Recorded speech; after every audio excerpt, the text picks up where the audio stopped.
Now, how's the Senate after all that has happened to it between May 11 and now? Our mobile journalist Merimon Reyes is live at the Senate. Merimon, has the Senate referred this security breach to a committee since yesterday's plenary session and the all-member caucus that followed?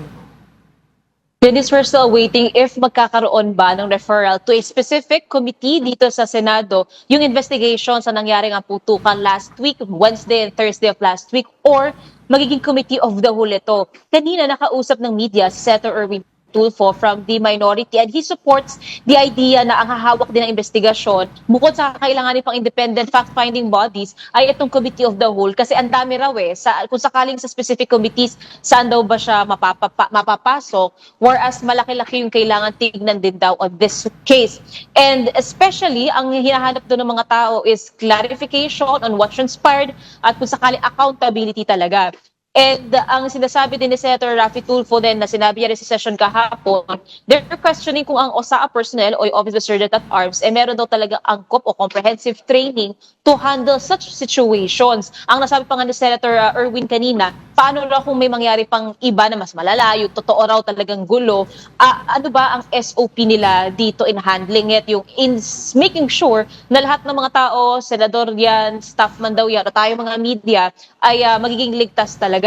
And so far on the case of Sergeant at Arms Major General Mau Aplasca, supposedly kasi meron suspension order, meron din recommended charges na if ibibinbin laban dito o sa kanya, wala pa tayong final say pa na nakukuha from the leadership of Senate President Alan Peter Cayetano. Pero ang sinabi ni Senator Erwin, ang kine-question niya pa nga raw, nakita pa raw dito, kami kasi kahapon na interview namin dito si General Aplasca, sinasabi niya nga raw, spliced yung CCTV footages, meron daw silang buong ilalabas, kailangan lang daw ng konting panahon to prepare, pero kung sakali daw, sabi ni Senator Erwin, na ipagpapatuloy ng Senado o ng lehislatura na hindi sinusunod, hindi raw tinatanggap, yung gusto ng ehekutibo, possibly raw mauwi ito sa isang constitutional crisis. And nilinaw din ni Senator Erwin na sila raw mga miyembro from the minority, may pangungumusta silang ginawa sa mga majority senators. Ang baka lang daw hindi nakita ni Senator Pia yung pangungumusta dahil nga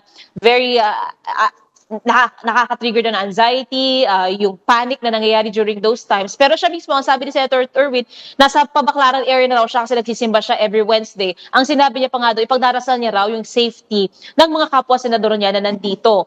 Same goes din, yun nga lang for Senator Ping, paano nga daw kumustahin itong mga senador na kumakain, na nagla-live pa, etc.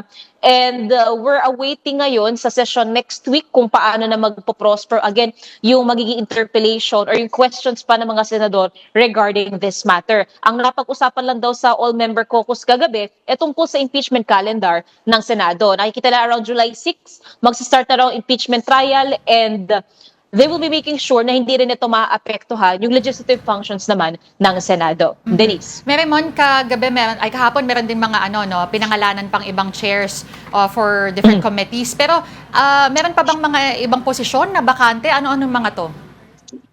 Dennis, kahapon ang nadagdag dito, yung Blue Ribbon Committee chairmanship kay Senator Pia Cayetano na ito. Yung Committee on Constitutional Amendments, dati kay Senator Kiko Pangilinan, ang may hawak na niya si Senator Robin Padilla. Yung Justice and Human Rights Committee kay Senator Rodante Marcoleta ito.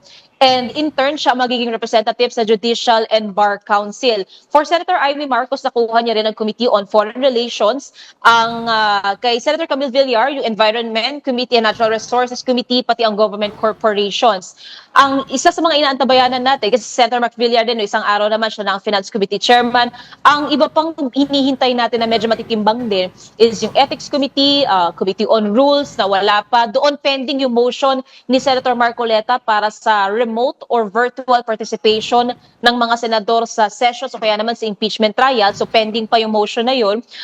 Committee on Agriculture, and the others pa, and accounts, kasama pa ang accounts doon. So marami-rami pa tayong aantabayanan na kung may ididibs pa ang majority and kung ano-ano na lang yung committees na matitira na ibibigay na lang sa members of the minority. Denise. Alright, thank you for your updates, mobile journalist Merimon Reyes.